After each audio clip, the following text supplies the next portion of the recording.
네, 코스피는 보합에서 코스닥은 0.54% 하락 구간에서 움직이고 있는 오장입니다. 코스닥이 오늘 장중에 살짝 밟아본 900이라는 포인트는 결국 하락하면서 밑으로 내려왔는데요. 오늘장 무엇이 중요한지 또 두 분의 이야기로 정리를 해보도록 할게요. 김민수 대표, 이상엽 이사 나왔습니다. 어서 오세요. 네, 안녕하십니까. 두 분과 함께 살펴볼 오늘의 세 가지 특징주 무엇이 있을지 첫 번째부터 바로 들어가 보겠습니다. 셀트리온 그룹주가 호실적 전망에 강세를 보이고 있습니다. 이 높아지는 실적 기대감 때문에 오늘 그룹주들이 다 같이 오르고 있다고 하는데 역시 셀트리온 하면 가장 먼저 떠오르는 게 램시마 있으시죠? 네. 그렇죠. 그냥 외우셨네요. 네. 램시마, 트룩시마 항상 이야기하다가 어느 순간부터는 램시마의 그 파이가 훨씬 더 커졌어요. 네, 잘 외우셨습니다. 네. 네. 계속 그렇게 공부 열심히 하셔야 알겠습니다. 되는 것 같고요. 네. 근데 오늘 시장의 색깔이 약간 바뀐다고 봐야 되겠죠. 그동안에 시장을 주도하던 2차전지가 좀 약간 흔들림이 나오다 보니까 이 대기 자금들이 어디로 가겠느냐라고 네. 봤을 때 이제 바이오 쪽으로 넘어가는 현상이 뚜렷한 것 같습니다. 그래서 그런 관점에서 셀트리온 이번에 실적과 함께 그래도 실적 시즌이니까 지금 바이오 투톱이 삼성바이오나 셀트리온의 가장 큰 변화는 실적이 바탕이 되는 그런 종목 쪽으로 바라보면서 움직이는데 근데 이번에 1분기 실적의 동향을 보면 매출액이 한 5,800억, 한 5% 늘어날 것 같고요. 영업이익은 작년 동기 대비해서는 좀 그래도 선방하는 모습들. 근데 지난 2021년, 22년과 비교할 수 없는 게 네. 그때는 약간 코로나19 관련된 키트나 그리고 또 치료제가 들어가 있기 때문에 그와 같이 연결시키면 안 될 것 같고요. 그래도 영업이익률 보면 한 30%까지 나온다라는 쪽이 그래도 부각을 받는 상황이 아닌가 싶은데 근데 여기서 이제 중요한 게 램시마 SC 앞서 말씀드렸던 자가 주사제죠. 이쪽이 그래도 2020년 4분기 이후 최대 매출을 보인다라는 네. 쪽에 대한 기대감이 높고요. 거기다가 북미 쪽에 나오는 신제품 램시마 SC 당연히 들어오고 유플라이마 쪽이 이제 성과가 나올 때가 FDA 승인 받아서 나올 때가 되지 않느냐 이런 분위기까지 나오기 시작하게 되면 실적 기대감도 살짝 올라가는 게 현실이 아닌가 싶습니다. 맞아요. 지금까지는 일단 램시마 SC에 대한 그 실적으로 숫자가 주가가 올렸다면은 앞으로 또 기대한 게 살짝 언급해주신 유플라이마 미국 승인을 좀 앞두고 있는 상황이잖아요. 이 네네. 외에도 기대해볼 만한 바이오시밀러들이 추가적으로 좀 있다고 들었는데 셀트리온에 대한 모멘텀은 아직 좀 많이 남아 있습니까? 네, 있고요. 네, 있고요. 네, 그리고 이제 지금 이제 말씀하신 이제 여러 이제 관련된 그런 관련된 제품들이 작년부터 네. 그런 기대감이 있었는데 이제 올해 하반기부터 좀 본격적으로 기대감이 커진다는 게 중요한 부분이다라고 이제 말씀을 드릴 수 있겠고 중요한 일정들 좀 말씀을 드리면은 5월 초에 그러니까 다음 달 초죠. 유플라이마가 이제 미국 승인 기대감이 있는 상황이고 이어서 한 2달 후에 한 7월 달에 출시 기대감이 있는 거죠. 그리고 이제 상반기라고 해야 얼마 남지 않았는데 또 베그젤마가 출시될 것으로 전망이 돼서 이제 유플라이마랑 베그젤마가 미국에 이제 진출하게 되면은 근데 기존에 이제 램시마나 트룩시마, 허주마 플러스 2개, 총 5개가 되는 거죠. 그럼 좀 더 이제 파이를 키울 수 있는 부분이 있을 것 같고요. 그리고 이제 유플라이마 같은 경우에도 이제 고농도 제형이기 때문에 경쟁사는 2번을 해야 되는데 네. 이제 한 번만 투여를 해도 되는 거가 있기 때문에 이런 부분이 또 경쟁력으로 작용할 수 있을 거로 기대가 된다는 점 중요할 것 같고요. 그래서 지금 셀트리온 그룹 같은 경우에는 미국에서의 매출 목표를 램시마 SC로 이제 한 2조, 그리고 유플라이마로 1조, 베그젤마로 한 5천억 원, 그래서 한 3조 5천억 원의 매출 계획을 가지고 있는 상황인 거죠. 그 소식에 그리고 또 오늘 에코프로의 자금이 좀 빠지면서 나오면서 어디로 갈까 헤매던 자금이 셀트리온 실적도 잘 나와 그리고 바이오 오래 쉬었지 이 그룹주로 쏠리고 있는 것 같거든요. 최근에 서정진 회장의 복귀와 함께 합병 이야기도 좀 속도를 낼 것으로 보여지는데 어때요? 그 그룹주 내에서 한 종목을 좀 골라보자면 네. 다품을 셀트리온에 사는 게 좋을까요? 아니면 지금 코스닥 시장에서 주가 상승폭도 큰 헬스케어 쪽을 보는 게 나을까요? 꼭 셀트리온 쪽에서 하나 고르라 이런 거 아니죠? 꼭 골라보세요. 그렇게 언성을 높이셔야 되겠습니까? 아니 한번 골라주세요. 네, 고르고는 싶은데 만약에 고르라고 하게 되면 합병 비율에 따라서 저희가 선택할 수 있는 것은 셀헬이겠죠. 셀에. 예, 셀트리온 헬스케어가 가장 합병 비율에 따라서 유리한 거 아니냐. 오. 뭐 많이 나왔던 얘기이기 때문에 셀트리온 움직일 때 저희 뭐 트레이더링 하시는 분들은 거의 다 셀트리온 헬스케어로 보고 움직이지 않나 생각됩니다. 근데 그쪽도 물론 중요하겠지만 지금 시장에서는 일정과 함께 나오는 여러 가지 변화 봤을 때 바이오주에 대한 기대감이 높은 걸로 봐야 될 것 같고요. 그래서 그때 잠깐 언급드렸던 내용들은 여전히 투자 아이디어는 유효하다라는 네. 쪽에서 AI는 의료 쪽으로 딱 붙었을 때 가장 성과가 좋다라는 쪽에서 말씀드렸던 게 뭐 루닉과 뷰노 맞아요. 둘 다 성과 요즘 잘 나오고 있다고 보고 있고요. 루닉 같은 경우 이번에 뭐 윤석열 대통령과 방미를 간다, 미국을 간다 만다 뭐 이런 얘기도 있는데 그거를 떠나서도 여전히 성과 좋은 업체로 알고 있고 시총이 7천억입니다. 네, 이 정도까지 왔으면 이제 그 의미 있는 숫자까지 한번 보여주지 않나라는 쪽으로 바라보고 있고요. 그와 함께 또 체크해야 될 게 지난번에 말씀드렸던 마이크로 바이옴 관련된 종목들 개인적으로는 지노맨 컴퍼니가 가장 실적이 좋다고 생각됩니다. 네.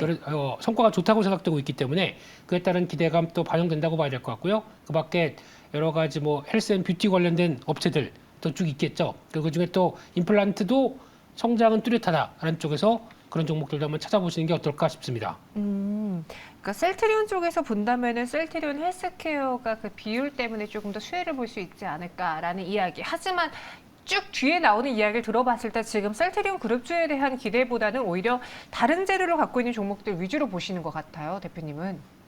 네, 셀트리온이 보여주면 네. 저희는 셀트리온을 사는 것도 좋겠지만 그를 따라갈 만한 또 다른 재료로 따라가는 게 저희 트레이더의 이상입니다. 뭐 골로 오셨나요? 보셨습니까? 아, 대표님의 네네. 네, 세리머니 오른쪽으로 같은. 살짝 봤습니다. 오, 네. 그러니까 그런 상황에서 일단 그래요. 말씀하신 것처럼 셀트리온 그룹주가 뭔가 대장 역할에서 이 분위기를 끌어올려준다면 우리는 제약바이오를 놓쳐서는 안 되겠다. 그럼 그 접근할 수 있는 방법도 다양하잖아요. 오늘 셀트리온처럼 실적에 대한 기대가 있는 회사가 있을 것이며 아니면 최근에 뭐 윤석열 대통령의 방미로 인해서 같이 좀 어떤 회사가 가느냐 따라가는 회사를 볼까? 아니면 지금 미국에서 헬스케어 트렌드와 좀 비슷한 회사를 볼까? 마이크로바이옴을 볼까? 어디로 가는 게 좀 적당하시겠습니까? 뭐 하나씩 하면 안 되겠죠. 돈이 또 제한되어 있으니까요. 아, 네. 먼저 그 셀트리온 그룹의 합병 얘기 한 가지만 더 말씀드리면, 네. 추가로 말씀드리면은 이게 왜 중요하냐면요. 이제 과거에도 이제 셀트리온 이제 헬스케어 홀딩스가 이제 3년 전에 설립될 때도 뭐 이제 본인의 이제 서정진 회장의 뭐 양도세 뭐 부담 완화나 또 이제 승계 절차 간소화, 결국에 또 기업 가치 훼손 가능성 뭐 그런 이슈가 있었거든요. 그런데 결국에 이제 서정진 회장도 얘기를 한 게 소액주주가 원한다면 이런 전제를 이제 깔았죠. 그렇기 때문에 소액주주의 뭐 명분이나 힘을 얻기 위해서는 결국에는 주가가 좀 상승해서 좀 분위기가 좋아야 좀 합병이 될 수 있는 가능성이 커지기 때문에 합병과 셀트리온 그룹주의 주가 상승과는 뭐 센티멘털 관점에서도 좀 영향이 있지 않을까 그런 부분도 좀 말씀을 드리겠고요. 단기적으로는 그 이제 미국 암압회 참가 관련된 기업들 뭐 관심 계속 좀 필요한 것 같고 뭐 중기적으로는 실적이 뒷받침되는 기업들 관심 필요한 것 같은데 요번에 한 20개가 넘는 기업이 이번에 암학회에 이제 참여를 하죠. 그래서 최근에 뭐 수급도 좋고 그때도 이 자리에서 이제 뭐 항암, 암 관련된 기업들에 좀 관심이 좀 집중되지 않냐 뭐 그런 얘기도 좀 나왔던 것 같은데 관련돼서 2개 기업 좀 뭐 수급과 관련돼서 좀 보시는 것도 어떨까 말씀드리겠고요. 그래서 뭐 하나는 이제 ABL 바이오, 레고캠 바이오 2기업인데 2기업 모두 이제 명역 항암 관련된 데이터를 공개한다고 합니다. 그래서 최근에 수급도 좋고 뭐 관련된 데이터 공개됐을 때 뭐 구체적인 내용도 좀 살펴보면 좋지 않을까 싶네요. 오히려 암학회와 관련해서 2종목을 소개해 드렸습니다. 이 바이오 쪽에서 훈풍이 분다면 이제 어떤 재료가 나오느냐에 따라서 또 관심주가 달라질 수 있잖아요. 암학회라는 뉴스가 이번에는 좀 시장에 작용하지 않겠느냐 그 점을 포인트로 줘봤습니다. 바이오에 대한 시선이 확실히 커지고 있는 현 시점이고요. 두 번째 실시간 특징주 만나보겠습니다. 현대차의 24조 전기차 투자 소식에 오늘 모트렉스가 급등합니다. 그리고 어제 김유수 대표님이 딱 집어주고 간 아진산업도 오늘 시가 10% 갭상승으로 시작해서 16%의 급등까지 보였어요. 그냥 또 그냥 그런 거죠. 뭐. 짚어드리려고요. 네네. 근데 저 어제 좀 개인적으로 이걸 질문하고 싶었는데 못했던 게 네. 오전부터 그 현대차가 24조 투자 발표를 할 것이다. 지금 이거는 엠바고다라고 하면서 이야기들이 막 돌았었거든요. 네. 그리고 장이 마치고 24조 뉴스가 딱 나왔어요. 네. 그래서 저는 이걸 셀 온으로 봐야 되지 않을까라는 생각도 살짝 했었는데 오늘 모트렉스를 포함해서 뭐 화신도 20% 넘게 올랐고 그 말인즉슨 셀 온으로 볼 게 아니다라는 걸까요? 네. 이쪽이 워낙 그쪽인 것 같습니다. 또 2차 전지가 쉬다 보니까 네. 자금이 가는 현상 쪽에서 자동차에 대한 관심 높을 거고. 근데 자동차나 바이오가 지금 주축이 되는 게 일단 실적이 떨어지지 않을 거라고 보는 섹터들이죠. 네, 그런 그렇죠. 쪽에서 워낙 또 소외됐었고 소외되다 보면은 저평가가 나옵니다. 그것이 저평가가 모멘텀과 함께 같이 반응하는 현상들이 이렇게 끄는 게 아닐까 생각되고 있고요. 그래서 이번에도 현대차 그룹 관련된 쪽에서 2030년까지 나오는 이 24조 원 투자 관련된 얘기들은 자세히 보게 되면 국내 부품사도 상생 협력을 하겠다. 5조 이상 또 자금이 투자가 된다는 얘기들도 같이 결부돼서 나와야 될 것 같고요.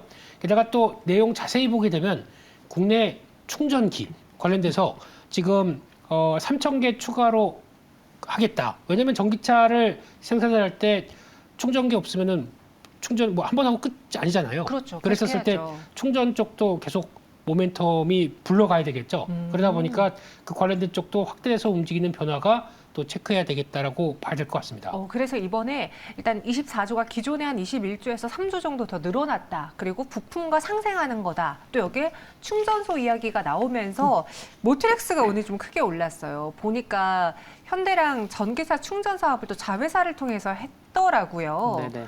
PVV 프로젝트도 현대차랑 이미 제휴를 맺었다고 하는데 이 모트렉스의 신고가 행진 조금 더 이어질 수 있을까요? 뭐 다른 차 부품주가 좀 쉰다면은 네. 뭐 같이 쉬어갈 수도 있겠지만 여러 가지 좀 모멘텀을 충분히 좀 갖고 있고 그동안 좀 많이 준비해 왔기 때문에 추가 상승 기대감 뭐 열어놓을 수 있지 않을까 생각이 드는데 지금 말씀하신 그 PVV 공장 이게 PVV 전용 전기차 공장인데 이게 기아가 세계 최초라고 해요. 그래서 한 1조 원 투자, 3만 평에 한 1조 원 투자해서 25년 하반기부터 이제 양산을 하려고 하는데 이제 고객사들의 수요를 감안한 그런 맞춤형 모빌리티 공장이기 때문에 이 부분이 굉장히 중요할 것 같은데 연산 한 15만 대 정도 예정되고 있는데 지금 모트렉스가 기아 이 PBV 니로 플러스에 이제 IVI라고 하죠. 이제 차량용 이제 인포테인먼트 이제 탑재가 예정되어 있다는 점. 그리고 이제 앞으로 이제 한번 또 탑재하면은 그쪽으로 이제 뭐 이렇게 모델이 또 확대될 수 있는 점도 있기 때문에 뭐 중장기적으로는 뭐 이렇게 중형 로봇 택시 등 좀 이렇게 구체적인 그런 부분도까지도 이제 확장될 수 있는 점을 봤을 때는 좀 중장기적으로 좀 기아가 커 나갔을 때 모트렉스도 함께 클 수 있는 부분도 있을 것 같고 또 이제 회사가 또 연구 개발 비용도 많이 좀 쓰고 있더라고요. 그래서 그 부분 말씀드리면 2019년에는 한 216억 매출의 한 6%대 연구 개발 비용을 썼는데 2020년에는 129억, 2년 전에 21년에는 137억, 그래서 100억 원 이상의 그래서 R&D 비용을 또 추가 투자하면서도 또 모멘텀을 뭐 체크하고 있는 부분이 있어서 뭐 중장기로 괜찮은 것 같습니다.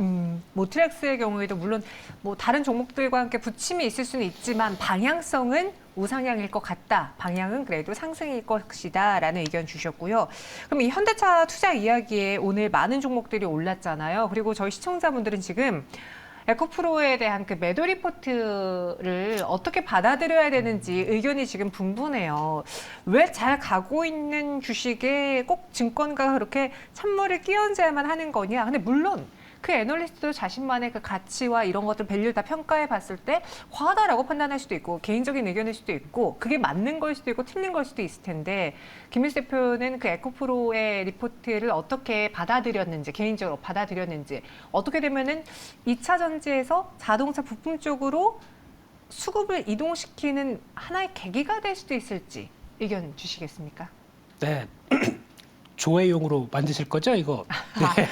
그거 아니에요. 일단 에코프로 어제 매도 리포트 잘 봤습니다. 네. 잘 봤는데 개인적으로는 그 연구원분의 개인적인 성향이 많이 담겨 있다고 생각됩니다. 그의 개인적인 성향이. 네, 에코프로를 판단할 때 저희가 뭐 에코프로 BM과의 가치나 뭐 실적 부분을 보는데 제 개인적인 핵심은 그게 아니라 비상장회사의 가치라고 보는데 그쪽에서는 가치 4개에 대한 회사를 매길 때 내부 거래가 많다 보니까 내부 거래 좀 한쪽 좀 초점을 맞춰서 생각보다 좀 많이 보수적으로 잡았더라고요.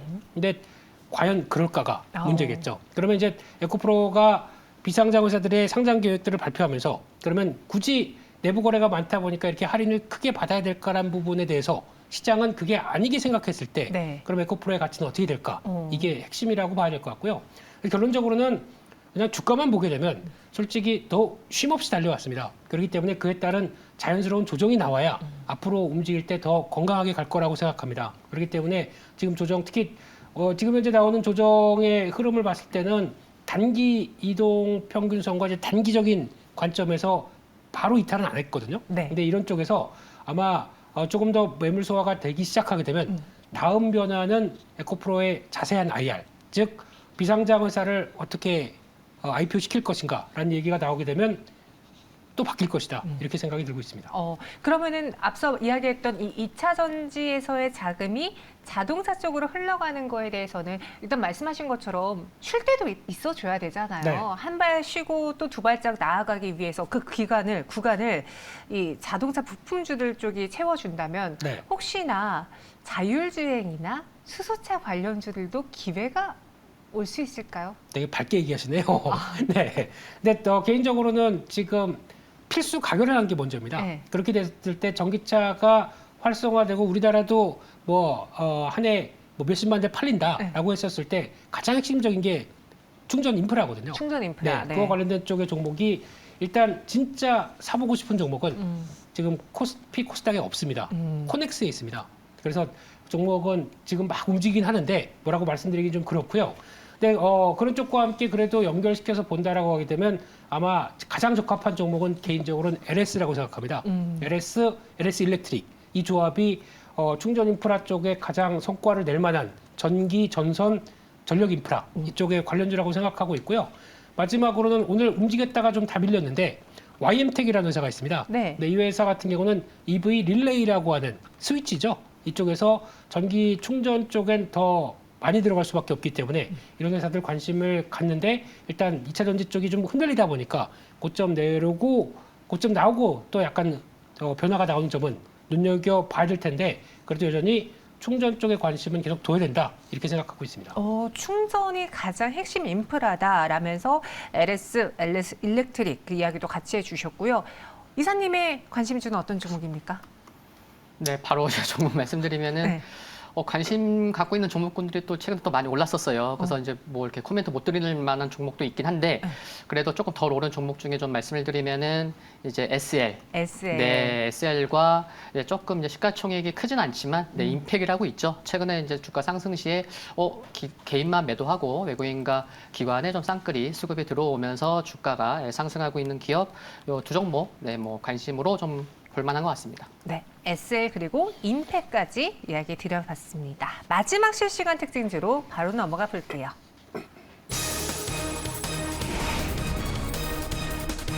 빌 게이츠 5월 방안 탄소 중립 화제 될 수 있을까요? 빌 게이츠가 내내 3일의 방안을 하면서 탄소 중립 세미나에 참석한다는 그런 이야기가 있던데요. 네, 빌 게이츠 회장이 본인이 오고 싶어서 오는 것보다는 우리가 초청을 네, 대한상공회의소에서 초청을 했는데 대한상공회의소 회장이 네, SK그룹의 최태원 회장인 거죠. 네, 그러니까 이제 시장에서도 그래 SK그룹과의 만남 또 더 나아가서는 이제 최태원 회장과의 만남까지도 좀 이어지지 않겠나 그런 이제 개연성이 충분히 있는 것 같고 또 이제 SK그룹이 이쪽 탄소 중립에 굉장히 관심이 많죠. 수소 글로벌 수소 1위 업체 그룹이 되고 싶은 그런 목표도 있고 또 이제 빌 게이츠가 설립한 테라파워에 지분 투자한 부분도 있기 때문에 협력 방안 기대감은 있는데 나온다고 하면은 SMR이나 또 수소 탄소 중립 그래서 좀 약간 좀 이렇게 예상을 해보면은 좀 일반적인 좀 뻔한 예상되는 그런 내용이지 않을까 싶네요. 약간은 뻔한 내용일 수 있다. 그런데 SK그룹과 그래도 만난다. 과연 둘에서 어떤 시너지 혹은 새로운 뉴스가 나올 수 있을까? 그 정도의 좀 관심이 남아져 있는 상황. 이 탄소 중립은 사실 원대한 목표잖아요. 최근에 뭐 2차 전지가 오른 것도 다 이런 환경 때문에 오른 건데 지금 2차 전지 쪽에만 너무 쏠려 있었으니까 안간, 뭐 원전이라던가 SMR이라던가 수소가 다음 후발주가 될 수 있지 않을까라는 기대가 있거든요. 오늘 마침 또 영국과 한전의 그 원전 사업 이야기가 나오면서 원전주도 올랐던데요. 네, 뭐 당연히 시장이 다음에 나아갈 부분들 생각하는 것 같고요. 네. 근데 거기서 이제 이슈가 좀 나와야 움직이는 쪽과 완전하게 이제 다가오는 미래다 생각하면서 움직이는 쪽은 좀 다른 것 같습니다. 그럼 그냥 이슈에 갖다 움직인다라고 하게 되면 좀 빨리 움직였다가 또 차익 매물 나오고 이런 정도겠죠. 그래서 그거를 이용하는 정도로만 보시는 게 어떨까라고 당분간은 그렇게 봐야 될 것 같고요. 근데 이쪽이 끊이지 않는 이슈가 나올 수밖에 없기 때문에 네. 또 흔들렸다가는 또 언제든지 움직일 자리는 되겠다라고 보는데 개인적으로는 일단 지금 뭐 신재생 에너지 같은 경우도 지금 저희가 뭐 태양광부터 풍력까지 다양하게 시도는 들어가고 있지만 생각보다 어떤 프로젝트를 진행하는 데 나오는 어려움 그리고 또 트러블이 좀 있다라고 봐야 될 것 같고요. 수주는 해서 납기를 가야 되는데 생각보다 진척이 좀 못 나간다든가 또 비용이 더 많이 들죠. 그동안에 인건비부터 뭐 쭉 들어가는 또 비용들이 높다 보니까 이것도 생각보다 수익성이 조금 좀 흔들리고 그럼에도 불구하고 풍력 같은 경우는 이제 2024년 말 때부터는 거의 이제 북미 쪽에서 프로젝트가 빠르게 진행되고 있기 때문에 그에 따른 수혜는 볼 것이다라고 하게 되면 기대는 갖되 이거 좀 구체화되는 거 보고 움직이겠다라고 하는 측면들이 또 높다고 봐야 될 것 같고요. 그래서 아마 신재생 관련된 에너지 쪽이나 그리고 또 이거를 그대로 가기 위해서 중간 다리를 그러니까 신재생 쪽이 그대로 에너지를 다 받게 되면은 모르겠는데 또 여러 가지 기후적인 흐름 때문에 못 간다. 그러면 이를 보충해 줄 게 필요하죠. 그러니까 LNG를 이용한 복합 발전 플랜트도 당연히 같이 커진다라고 하게 되면 이 두 가지를 다 누리시는 게 더 낫지 않나 싶습니다. 그래서 신재생 쪽은 당연히 풍력 쪽을 좀 더 선호하고요. 네. CS 윈드도 좋겠지만 CS 베어링이 CS 베어링이 할 일이 더 많지 않을까 생각을 하고 있고 LNG 플랜트 관련된 쪽에서는 피팅 밸브 쪽이죠. 이쪽도 당연히 성과를 낸다는 쪽에서 태광 정도 이렇게 보면서 한번 비교하시면서 대응하시는 게 어떨까 싶습니다. 네, 신재생 에너지와 LNG 플랜트의 확대가 예상이 되기 때문에 풍력 쪽에선 CS 베어링 그리고 태광을 한번 눈여겨보는 게 어떻겠느냐라는 의견이고 그리고 이번에 보니까 탄소 포집이라는 단어가 눈에 띄더라고요. 그와 관련한 기술을 갖고 있는 회사들이 꽤 많던데 이 탄소 중립, 탄소 배출 감소 그렇다면 이 기술력 갖고 있는 회사도 같이 볼까요? 네, 같이 볼 만한 것 같긴 한데 근데 기업이 그렇게 많지가 않고 뭐 시가총액이 좀 대표성이 있는 기업이라고 보기에는 네. 좀 시가총액이 크지 않은 점 좀 참고하셔야 될 것 같고 대신에 이제 빌 게이츠가 지금 말씀하신 뭐 탄소 포집 저장 요쪽 이제 활용은 반드시 필요한 기술이다라고 이제 언급한 부분은 체크 필요할 것 같고 중요한 거는 수소가 더 중요하지 않을까. 수소가. 네, 그래서 수소는 정말 탄소 중립과 뗄래야 뗄 수 없는 부분이고 뭐 기술적으로나 경제적으로도 좀 정부의 지원이 좀 많이 필요하죠. 그러니까 미국만 좀 딱 눈 돌려봐도 이제 뭐 생산 세액공제, 뭐 투자 세액공제까지 하면서 이제 생태계를 키우려고 하는 부분이 있기 때문에 정부에서도 관심이 크고 또 이제 국내에서도 뭐 3월 말에는 뭐 수소수급 실무위원회에 이제 발족도 있었고 뭐 상반기에도 뭐 3번의 뭐 운영을 한다고 하고 있고 그리고 또 한 가지 더 말씀드리면 정부가 세계 첫 수소 발전 입찰 시장을 개설하려고 합니다. 그래서 올해는 일반 수소, 내년에는 청정 수소 이쪽을 열려고 하는데 뭔가 좀 뭐 법으로도 좀 뒷받침될 부분이 있는 상황이고 그래서 네. 정부가 수소에 관심이 많기 때문에 좀 수소 쪽으로의 관심이 좀 더 필요한 게 아닌가 싶습니다. 탄소 포집 기술보다는 수소 쪽으로 집중을 해보자. 수소 그리고 신재생 에너지 플랜트 같이 나왔습니다. 두 분 이야기 여기서 마무리해 볼게요. 설명 고맙습니다.